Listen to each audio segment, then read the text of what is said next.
변압기도 지금까지 6배 이상 올랐고 방산주 제가 최초였었잖아요. 네. 지금도 오르고 있잖아요. 다 신고가잖아요. 보여요 그게. 진짜 인사이트는 중국 이야기 넘어가 볼까요? 네, 좋습니다. 중국도 이제 박사님이 하신 말씀 정말 많습니다. 일단은 저는 그거 좀 여쭤보고 싶어요.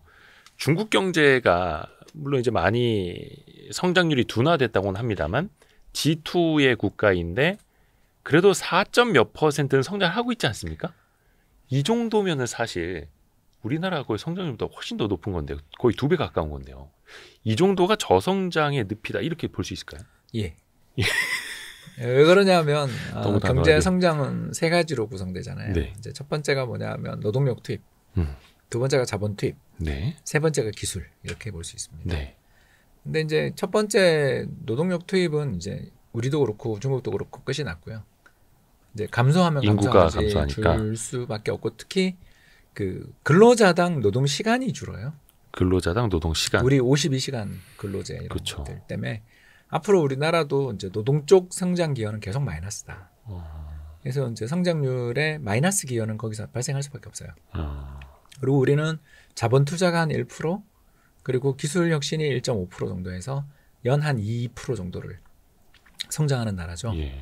그래서 올해는 이제 3% 정도 나오겠지만 아무튼 평균 성장률이 2% 초중반 정도의 국가가 된 게 그래서 그렇습니다. 자, 그럼 중국은 예, 시작하겠습니다. 인간 노동력의 투입은 제로, 그리고 자본 투입은 6에서 7%, 그리고 생산성은 마이너스. 아, 중국의 생산성이 마이너스예요? 여러 연구자들의 통계를 봐야 되겠습니다만 적어도 2011, 12년 시진핑 주석 취임 이후에 기술 혁신에 의한 경제 성장은 거의 제로이거나 마이너스로 보입니다. 왜 그럴까요? 예, 투자의 효율이 엉망이기 때문이죠. 투자의 효율이 엉망이어서. 예, 뭐 가장 대표적인 게 칭화 유니그룹의 여러 사건들을 생각하시면 되겠습니다. 그러니까 반도체 굴기를 하겠다고 돈을 뭐 몇십조 원, 몇백조 원을 투입했지만 지금 SMIC 하나 정도 빼고 중국의 반도체 회사 중에 살아남은 데가 없죠. 그리고 SMIC조차도 매출액의 130%를 투자하고 있습니다. 뭘까요? 국영기업이고 정부가 그냥 헛돈 미친 것처럼 밀어주는 거죠. 근데 그렇게 해서 이제 화웨이 폰도 나오고 했지만, 그렇죠. 잘 된 게 그런 거고 2차전지 뭐. 근데 이제 그게 글로벌 경쟁력을 가진 물건을 만들었느냐를 묻는 거죠. 못 만들잖아요. 왜 그럴까? 중국 내수용. 예, 왜 그렇게 됐을까? 생각해 보면 결국 물량만으로는 혁신을 일으킬 수 없는 거죠. 어떤 게 혁신의 가장 중요한 포인트일까요? 자, 이제 어떤 나라에 강력한 혁신이 벌어지려면 어떤 게 필요할까요? 그게 이제 두 가지잖아요. 저는 그렇게 생각하거든요. 크게 봐서는 세 가지인데 하나는 이미 미국이나 우리나 중국이나 갖고 있으니까 바로 뛰어난 인력이죠. 이거 없이는 기술 혁신은 있을 수가 없어요. 그래서 한국이나 미국이나 독일이나 뭐 중국이나 다 뛰어난 인력이 있어요. 자, 그런데 이제 두 번째가 되게 중요한데 풍부한 자본, 벤처 캐피탈, 그리고 세 번째가 뭘까요? 이게 핵심인데 경쟁이에요. 경쟁.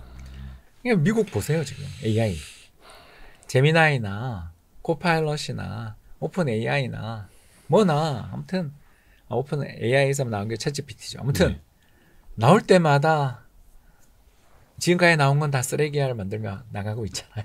서로가 더 한 발씩 앞서가면서. 그러면서 내가 이거 독점이야, 너네 다 망해,를 서로 하고 있어요.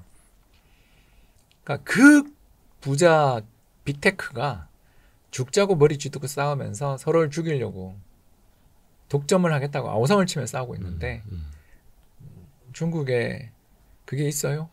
나라에서 다 이거 내가 다 살려줄게. 나라에서 지원해 주니까. 이게 그리고 승자는 다 결정돼 있어. 정부랑 친한데. 뭐 그런 거 아니에요? 거기다 자본도 이제 말라. 왜?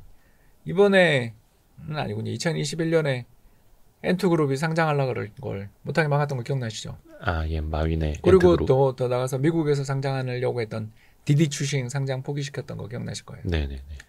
이게 뭐 하는 짓입니까?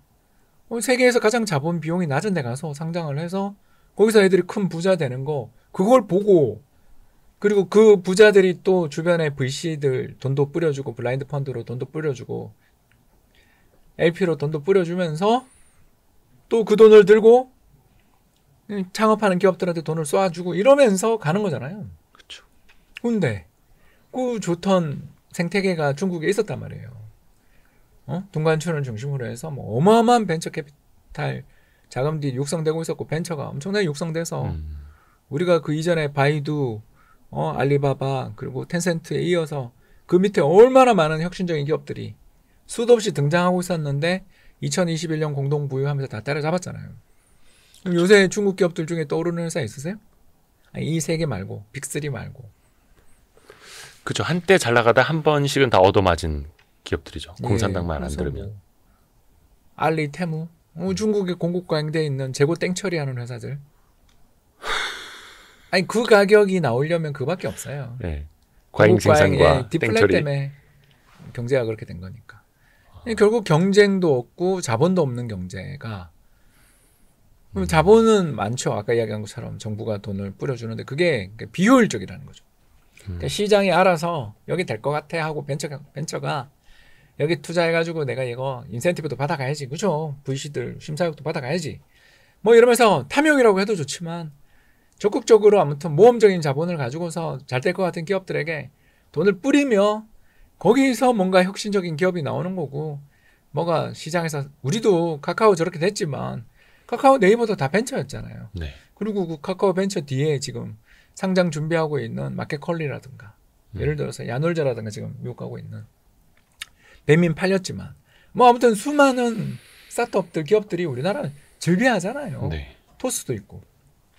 근데 이런 풀들이 여기서 우리가 성과를 못 냈다고 혼을 낼 수는 있지만 이 비슷한 유니콘 기업들이 잔뜩 나왔다라는 건 우리나라 벤처 캐피탈 생태계가 되게 괜찮은 편이고 경쟁도 치열하고 이 매출 내라고 엄청 쪼이고 죽자고 싸우고 있잖아요. 그 덕에 우리가 고객들, 뭐 소비자들이 엄청 얼마나 편해. 근데 그게 중국에 있냐고요. 지난 후진타오 때는 있었는데 시진핑 이후에 그게 목격이 되냐고요. 창업하고 창발하고 기술을 혁신시키고 여기서 우리는 꿈을 이룰 수 있어라는 그런 분위기예요? 아니면 돈 들고 부자들이 해외 나가는 분위기예요? 나가는 분위기.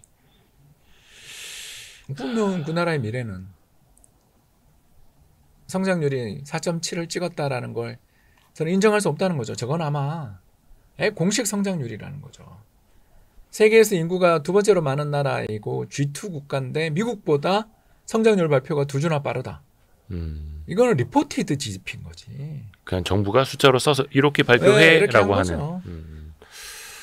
이거에 대해서 재밌는 논문이 네. 야간에 인공위성에서 본 도시의 불빛을 가지고서 이 나라의 실제 성장률을 추정한 그런 연구에 대한 것들도 이 책에 있습니다. 그런 논문 읽으면 되게 재밌어요. 요새 여러분 해외 논문 읽는 게 너무너무 쉬워요. 아까 이야기한 것처럼 인공지능 다 번역돼요. 다 번역돼. 그러니까 열심히 글을 읽고 책을 읽다가 제 책의 뒤에 각주를 엄청나게 달았거든요. 그러니까 그 각주에 있는 논문들 한번 읽어보세요. 재밌는 논문들 천지입니다. 우리 공부가 너무 옛날보다 쉬워진 세상을 살고 있어서 저 같은 아재들한테 지면 안 되잖아요. 55 먹은 저보다 여러분들 더 생생하신데. 그래도 홍 박사님은 못 이기죠. 더 좋은 논문들을 저는 사업만 하니까 논문 읽을 절대적 시간이 부족해서 힘들어하고 있어요. 너무 독서를 할 시간이 줄어서 괴로워하고 있습니다. 그러니까 여러분들 지금부터 시작하면 예전에는 10년 걸릴 벽을 이제는 1년, 2년에 돌파할 수 있어요. 정말 쉬워졌습니다. 그렇게 좋은 세상이 왔어요. 공부하기 정말 좋은 세상입니다. 그 세 가지 요인, 노동력, 자본, 기술, 이것도 어떻게 보면 이제 개인에게도 적용되는 말일 수도 있겠습니다. 또 본인들의 그 성장을 위해서. 정말 좋은 세상이 왔어요. 특히 기술의 혁신이 이루 말할 수 없는 정도로 가고 있으니까. 그러니까 중국은 기술 혁신하겠다고 제조 2025 이러면서 돈은 때려 부었는데 전기차 쪽에서야 성과가 나지만 수출길이 막혔으니까 어떻게 될지 모르겠고 2차 전지 하나 지금 그리고 디스플레이 전기차. 하나 이 두 가지 말고 중국에서 뭔가 돋보이는 그 10대 산업 뭐 열 몇 개 산업 때문에 우리나라 망한다고 그렇게 책도 얼마나 많이 나왔습니까? 근데 그 산업 중에 2차 전지랑 전기차 일부 빼고 태양광 근데 그 전부터 1등이었고. 그렇죠. 그것도 많이 만드는 거니까. 그게 뭐 있냐 이거죠, 제가. 근데 중국이 이번에 뭐 3중 전에도 있었습니다만 질적인 성장을 도모하겠다. 뭐 신질 생산 이렇게 해서 뭐 AI라든지 로봇 이런 것도 또 엄청 강조하더라고요. 또 방향은 또 그렇게 잡고는 가고 있잖아요. 근데 그게 마오쩌둥이 하던 이야기예요. 예, 문화대혁명이 바로 그 내용을 담고 있습니다. 생산력이라는 표현을 쓰죠.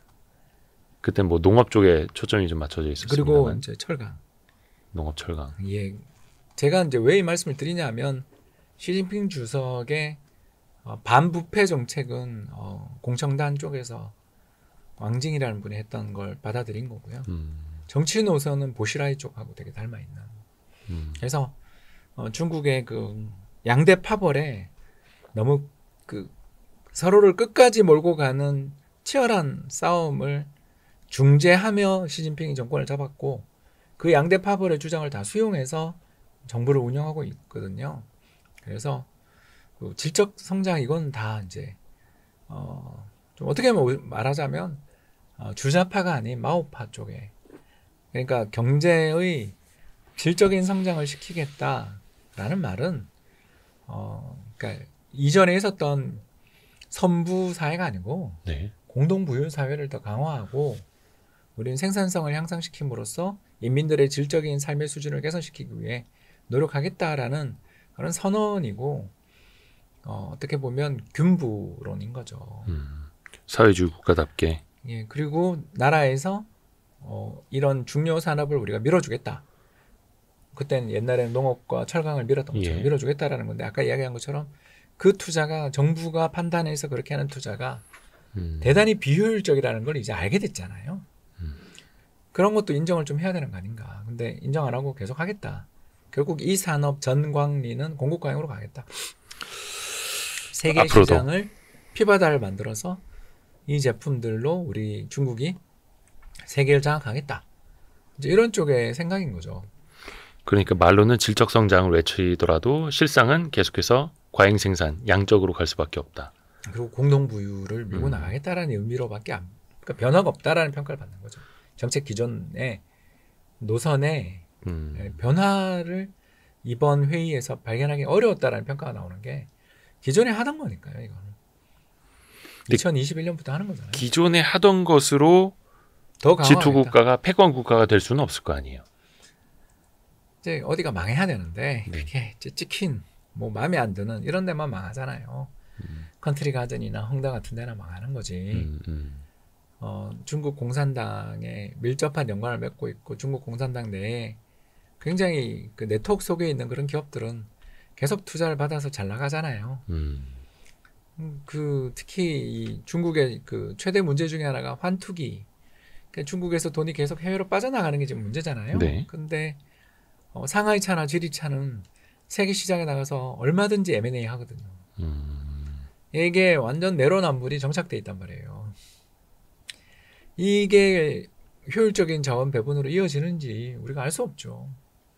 상하이차는 MG 그리고 지리자동차는 볼보를 샀잖아요. 네. 이 어마어마한 딜들을 해외에 나가서 이렇게 어마어마한 걸 사는 거가 해외화 유출이잖아요. 근데 어딘 되고 어딘 안 되고. 그것도 중국 공산당의 어떤 승인과 시스템의 어떤 뭐 여러 가지 문제를 보여주죠. 그래서 저는 중국 공산당이 살아나는 길도 이제 적었는데 네. 경쟁을 촉진하는 방향으로 가야 산다. 그래서 지금처럼 한한영인이 뭐 필리핀하고 물대포 전쟁을 하고 생각고 열도 사태 가지고서 일본 때리고 인도 가서 패싸움하고 이렇게 해가지고는 그래서 그 중국의 첫 번째 문제가 쇼비니즘. 그래 바로 중국몽을 이야기하고 시작한 거예요, 이 책에서. 중국몽이라는 생각을 계속 가지고 있는 동안에는 이거는 주변 국가들한테 전부 미움을 받게 되고 무역 분쟁은 이게 그러니까 이쪽에 문제가 생김으로써 반대 안티테제를 더 자극하잖아요. 그 안티테제가 저는 유럽이나 미국의 포퓰리즘이라고 보는 거죠. 그래서 유럽의 포퓰리즘을 자극하는 건 중국인 거죠, 또 반대로. 왜냐하면 중국이 정부가 밀어서 자국의 물건들은 자국 시장에서만 팔게 하고 그리고 세계로 나갈 때는 덤핑 치고 이게 관계가 좋을 때는 봐주는데 관계가 나빠지고 특히 파퓰리즘 정당이 들어서게 되면 무역 전쟁으로 가는 거죠. 그래서 저는 무역 전쟁의 시대를 피하려면 중국이 야 우리 그동안 중국 몽 이야기했고 1대1로 이렇게 하면서 무리가 많았고 미안해 이제 안 할게. 우리 주변국들하고 잘 지내고 영토 분쟁 이런 거에 대해서 우리가 너무 관민했던 것 같아. 미안해 사과할게. 그리고 시장에서 여기 수입하는 거 다 관세도 인하해 줄게. 그리고 우리 내수 시장에서 그 불태우고 이러는 거 나오면 관련자 완전히 처벌할게. 이러면서 이제 환율도 자유 시장에 맡겨서 결정되게 하면서 해외에서 수입되는 물건들도 국민들이 싸게 살 수 있게 소비 붐을 일으켜서 경제 내에 있는 이 거대한 소비를 자극함으로써 이 거대한 저축을 경제 내에서 윤활유를 돌려서 풀어서 돌게 함으로써 이 디플레이 위기, 부동산 시장의 버블 붕괴 위기, 그리고 경쟁력 상실 위기를 해결할게. 그리고 기업들도 이제 국유 기업들도 망할 수 있게 경쟁을 붙일게. 이제까지 주던 대출 특혜 이런 거 안 할게. 이러면 이 나라가 좋아질 텐데 가만히 듣고 보시면 이게 97년 100년 안에 안 될 것 같은데. 97년 IMF 외환위기 때 한국이 한 거라는 걸 벌써 느끼셨을 거예요. 중국 입장에서는 우리는 도저히 나라가 망했기 때문에 어쩔 수 없이 그쵸. 눈물을 머금고 했던 건데. 그때 나라 살리려면 받아들였. 예. 그리고 우리는 또 레벨업 했잖아요. 그렇죠. 우리가 그때 만불이 1인당 만불이 있었습니다만. 지금 35,000불이니까. 네, 그리고 네. 구매력 기준으로는 58,000불. 영국이랑 비슷하고. 약간 오스트리아보다 조금 적은 나라잖아요.